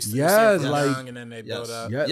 That's the reality of it too. And it's a beautiful story, like beautiful movie, like definitely a good love story. Best picture winner. And Mahershala Ali, I mean, he was only in the movie for like 30 minutes. Murdered in that word. They all did good. Everybody. And then, I mean, of course, like Barry Jenkins went on to do another romance film, Bill Street Could Talk, adapted from James Baldwin's play, which I also think is it's a really good romance. It's a really good romance movie. It's almost more of a social issues drama, or social drama to a certain this point. Is where that some people are sensitive about that, so they might not put it on the list of Black love things because of that. You know what I'm saying? But which is whack. Yeah, exactly.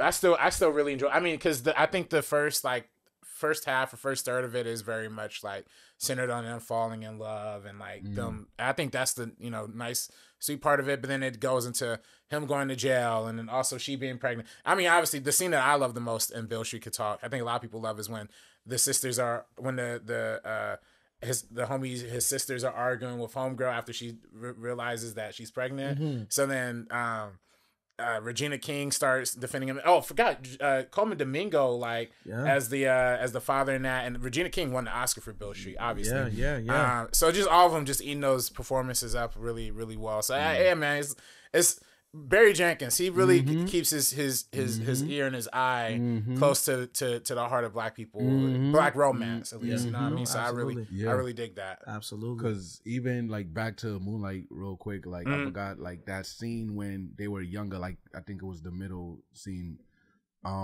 What's his name? Ashton. When he was I know when that dude was basically playing him and stuff, and he was at the beach. And that was just a moment of love right there. Not even because of the kiss or nothing like that.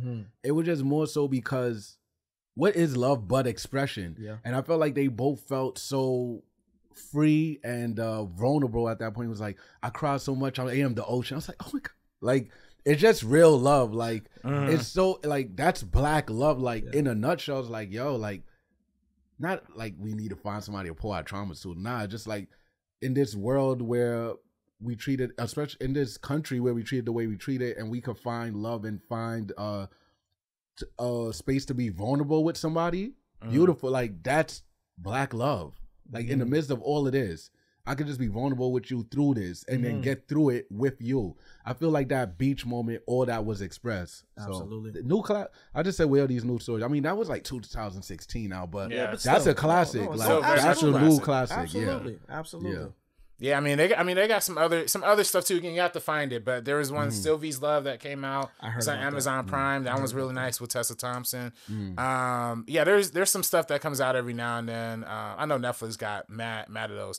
Tubi, you know what I mean, for sure. But yeah, I mean, I think Tubi you might find something like Baby Boy. Exactly. Tubi.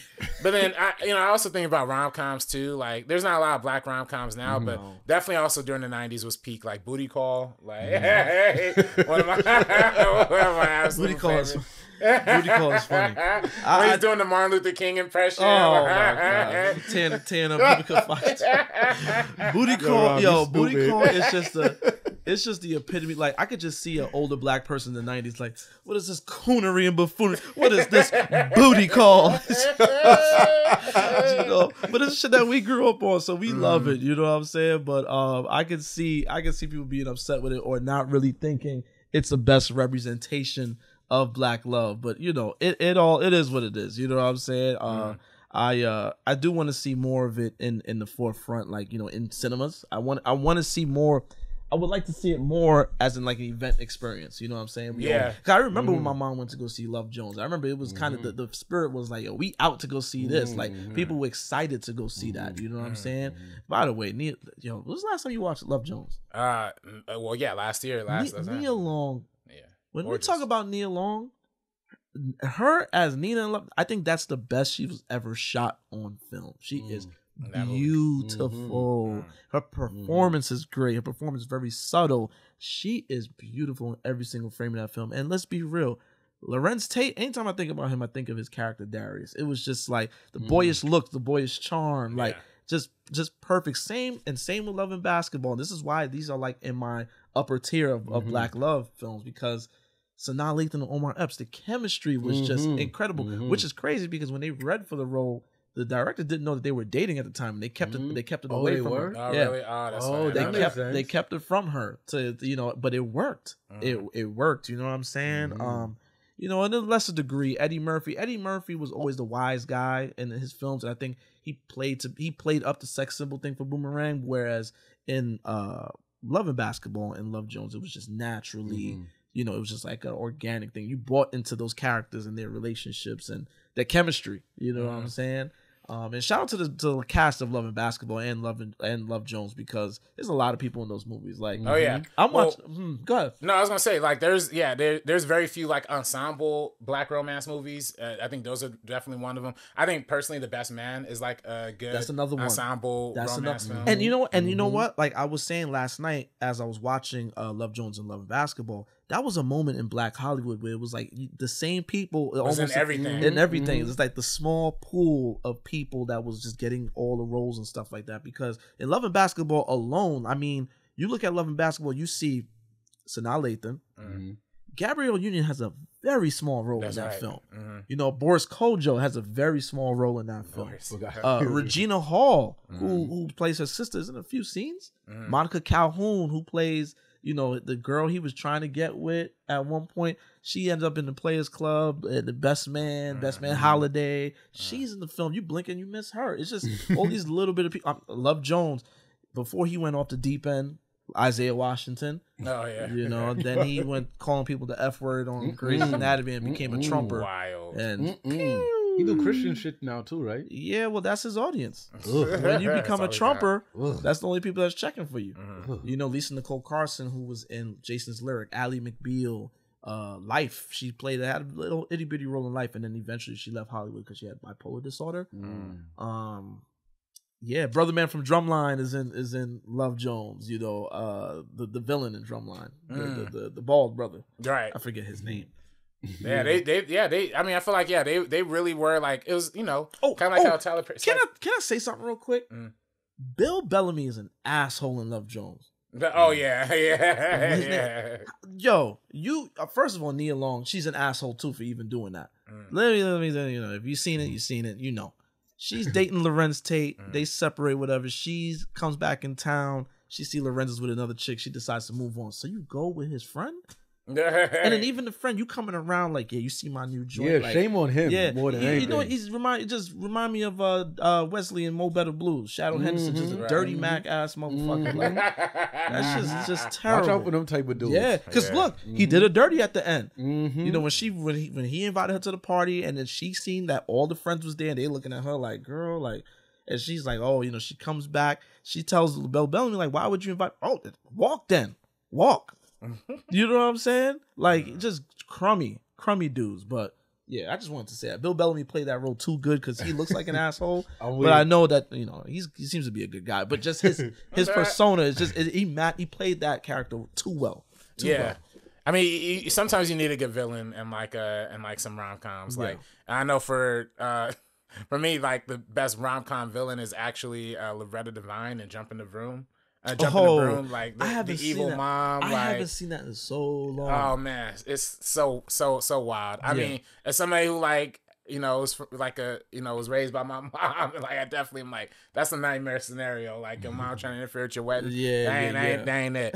But man, I mean, but also you're talking about last time there was an event. I feel like the last event in terms of like a black romance or black romance comedy, honestly, was probably Think Like a Man.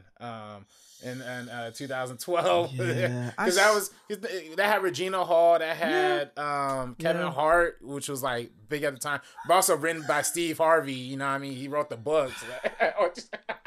Listen, let's not make us talk about a whole different thing. What did I say about women talking to men? I mean, talking to women that don't have no man.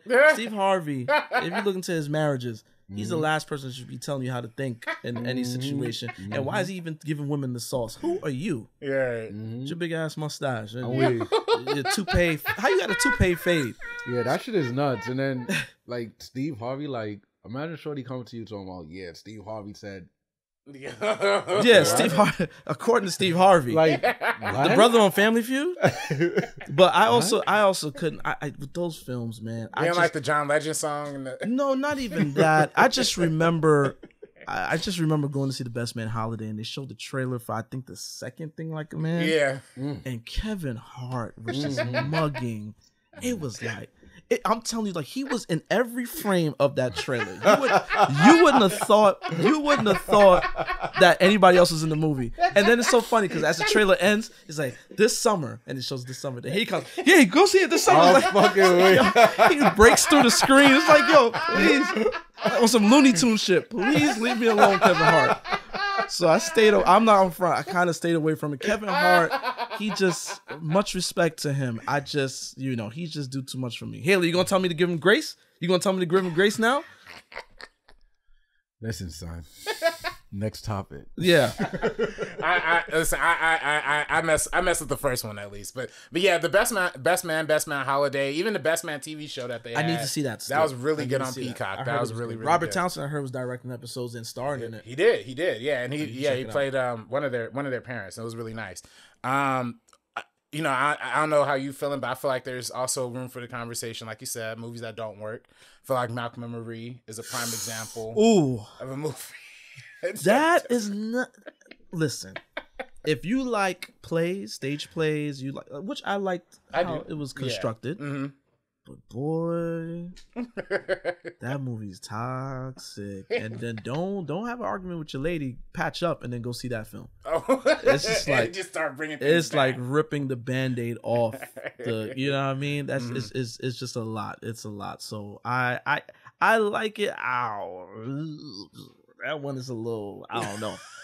Malcolm Marie is a lot, dog. Yeah, it's a heavy movie. I remember watching that early. Like I went to remember it was in the lockdown. Yeah, it was. So I went to see that. I went to a drive-in right off Hollywood to go see that. Oh shoot. Yeah. Nah, that's the tough one. That's the toughie. Yeah. Especially if you argue with your significant other a lot. To me, like that one is not good. Queen and Slim doesn't really work for me as much. You know, it's a girl Lena Waithe. The sex scene during the speaking of Lena Waithe, the sex scene during the protest was nasty. and then speaking of Lena Waithe, she had the audacity to go in and redo Boomerang. Oh really? They did a reboot a Boomerang? TV show on BET. Oh really? Which she tried to turn Marcus Graham into a Me Too situation, which lets me know she didn't understand what the fuck she was watching when she watched the original Boomerang. Marcus Graham is a womanizer, yeah, but he wasn't creepy. He wasn't rapey. If anything, Eartha Kitt's character was towards him. Lady Eloise was the one. She was literally Lady Eloise. Marcus Graham wanted to talk about work. Lady Eloise was like, come to my crib. Right. Marcus, she got the you know, whatever on. She had sex with him. Right. By the way, I heard that's how Eartha Kitt was really moving. I know. Eartha Kitt was moving. She was, but let the joints tell her she's progressive. Right. Another combo for another day. All right. Because much love to Eartha Kitt, you know, Black Catwoman, love her. Yeah. You know what I'm saying? But listen, you know what I mean? I know you have brought up Wayne Sex Hale at one point. Oh yeah. Wayne no, Sex Hale. That is not a black rock. That's not. No, it's not black love. That's what my mom recommended. I love. No, don't get me wrong. I love Wayne Sex Hale. But is there any good man in that movie? Every man is a villain in that movie, dog. True. Starting with Michael Beach, who I started hating because of that movie. I wanted to see him die in Saw 10 because of that movie. Giancarlo Esposito pops up as Loretta Devine's husband, and he turns out to be gay.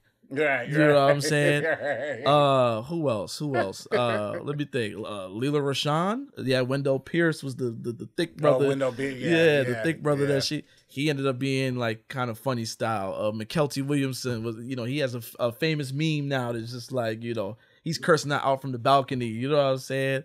Then you get Wesley Snipes, who comes into Angela Bassett's life. You know what I'm saying? Bernadette. By the way, I'm married. Yeah. Too. You know, my wife is dying. Just, damn. Like, is there any good? Gregory Hines is good in the movie. Yeah. I mean, I guess, you know. I mean, listen, I think that's just how women, you know, how a lot of women, not all women, but how some women's dating experiences really go through, you know. Yeah, but that I don't know if I want to put that in the black love combo. Yeah. It's so crazy because you see the poster, they all like, you know, it looks like a beautiful sisterhood, you know. And the movie's a horror movie for a man, you know what I'm saying? You know, it's so funny. My mother, I was Wednesday XL came out the end of 95. I was 7, going on 8. My mother took me to go see that. But she went to go see it. I had to go with her. Yeah. To go see Wednesday XL at the Waverly Twin in the Village, which is now the IFC Center, right across the street from the West 4th basketball courts. I went to go see Wednesday XL. What an experience. Just a bunch of black women hooting and hollering. And, this car exploding. Burn that shit. Yeah, he ain't shit, girl. That movie and Obsessed with Beyonce were two of the most. I went to see Obsessed with Beyonce in the Chelsea. Now, if anybody know about Chelsea area of Manhattan in New York, it's very gay. So there was a lot of queens in that theater, okay? And when Beyonce started wilding out on Idris on I think Ali Larder was yo, yes, like, it was all of that. It was the same experience, man.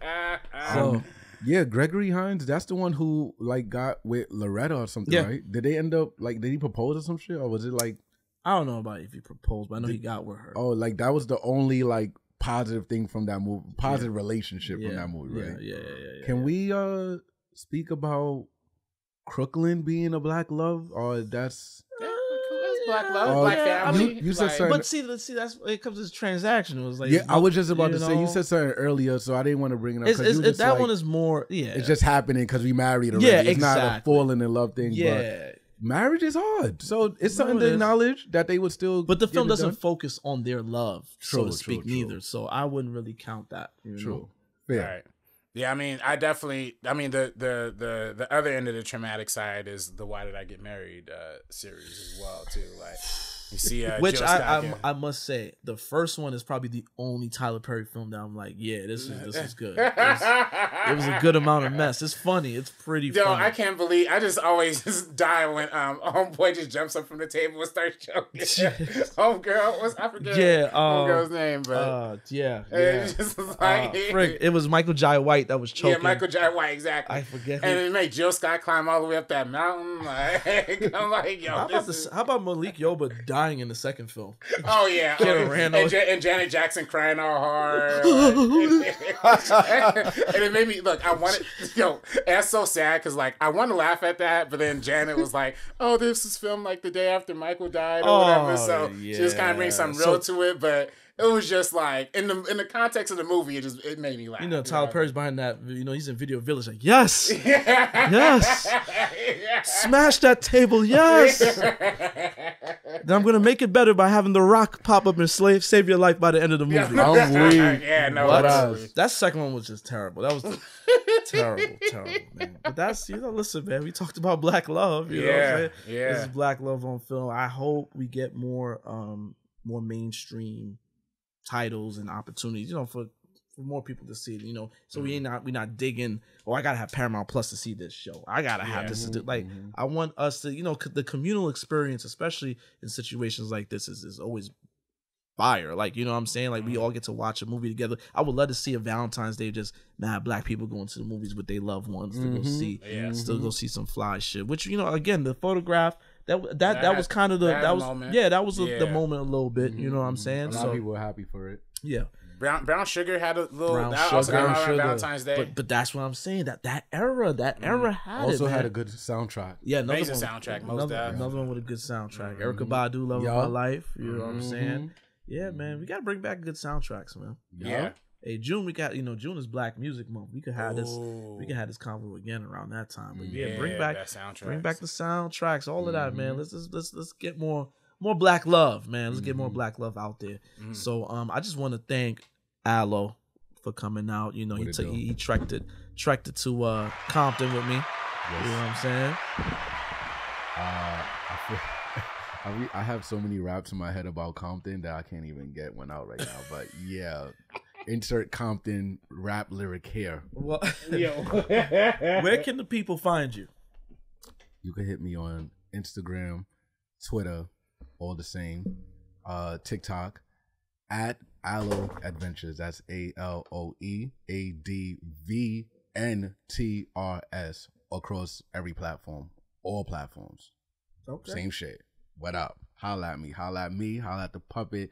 You gonna see me. I'm gonna see me here again. We gonna travel talk shit. Yeah. Bastard.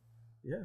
No, for sure, for sure. Yeah. And that was, you know, that's episode 19. We're gonna come back, you know, we're gonna come back soon. I told RB I promised to do this more weekly. We gotta do this more often. I'm gonna be gone soon. As of next week, I'll be in New York, but that's not gonna stop the pod. We will still be coming at you, and hopefully weekly. We'll see how brothers' schedules work out. You know what I'm saying? You know, but I'm Mr. Marin. You can catch me on Twitter, IG, MrMarinKnows, MrMarinKnows, and you can also catch, you know, Real Talk Film Society on IG, REEL Talk Film Society.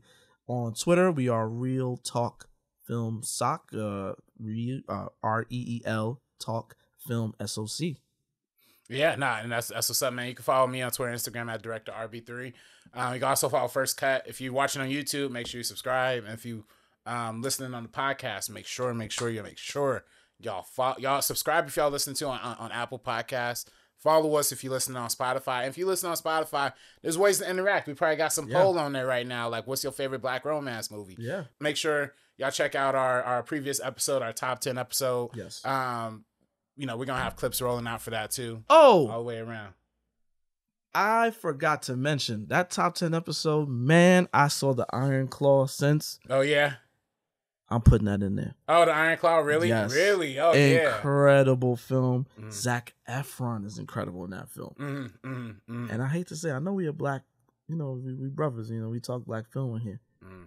I would replace American Fiction with that and all. Oh yeah. The award conversations and all of that shit, because that's one of them. That was a very good film. Yeah. Did A24 just drop the ball on the campaign? What happened? I don't know. I feel like they released it too late. I don't know. They didn't get screeners. I don't know what happened with it, but that was a movie. Yes. And I think that, and Zac Efron is like, you think he's just some kid actor or whatever, some guy stars in Disney movies? Nah, he really proved himself in this film. He was so good in that one. I completely forgot to mention that one earlier. If I could do over that top 10, that film is going on there.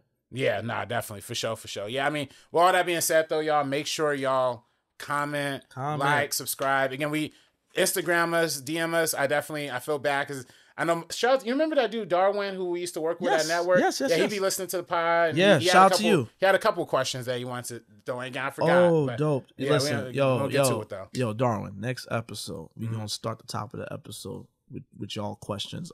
Even our guy Martin, the guy won, he had a question too that we forgot to get to. My bad. We just starting to do this. Right. Next episode we gonna get to that. But yeah, yo.